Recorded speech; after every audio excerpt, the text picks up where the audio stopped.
my name is Yona and today we're going to be making some Korean short rib or kalbi.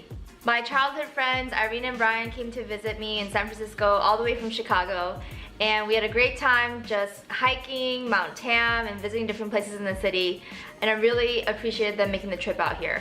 I wanted to make them something special, and nothing so special like Korean barbecue, so I decided to make kalbi. I marinated the meat a couple of days before they came, and it was ready to go in the freezer to be cooked whenever they got here. Korean short rib is all about the marinades, and this marinade recipe is pretty easy, so let's get to it.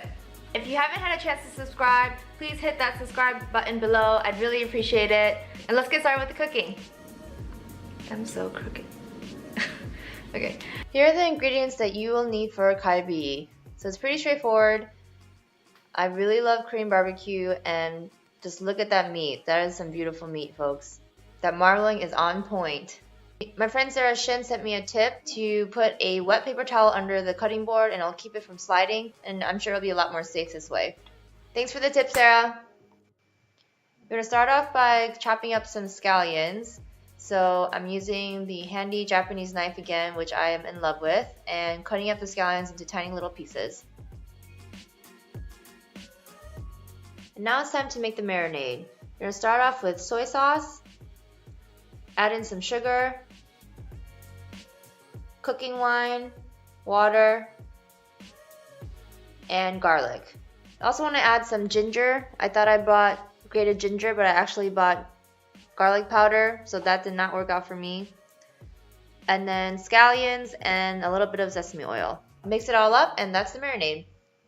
And then next I am going to mix in my meat. It's good if you have a big piece of Tupperware to soak the meat inside the marinade, but I didn't have one that would fit all the meat, so I just made do with a large Ziploc bag and just tried to lay out all the meat pieces flat to make sure that the marinade would be working evenly throughout the meat. Here it is in my fridge right next to this big jar of pickles. If you need pickles, let me know. I'm more than willing to give this away. And then when you're ready to start cooking, you want your pan hot and just add some oil. These meat pieces at least are pretty thin, so I was able to cook it just one time on each side, making sure that each side is charred and well done. One other tip to make sure that the meat is well done is that after you cook both sides, to cut up the meat into bite-sized pieces and then run it again in the pan on both sides to make sure that it is really well done. And in between, when you're cooking different sets, you might need to clean up the pan, so I'm doing that here with a paper towel to make sure that the burnt pieces don't get onto the meat. Here's Brian and Irene. They're going to taste the kalbi.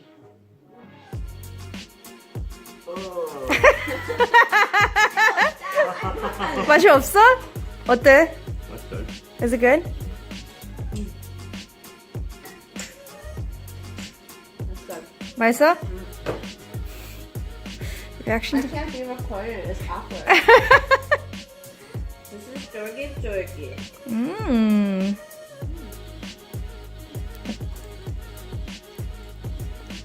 Brian, what pants are you wearing?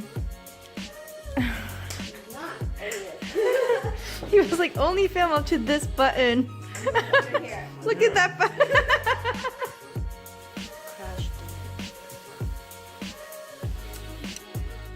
So that was the recipe for Korean short rib. If there was one thing that we learned from cooking this recipe is that Korean marinated meat really has to be cooked well done.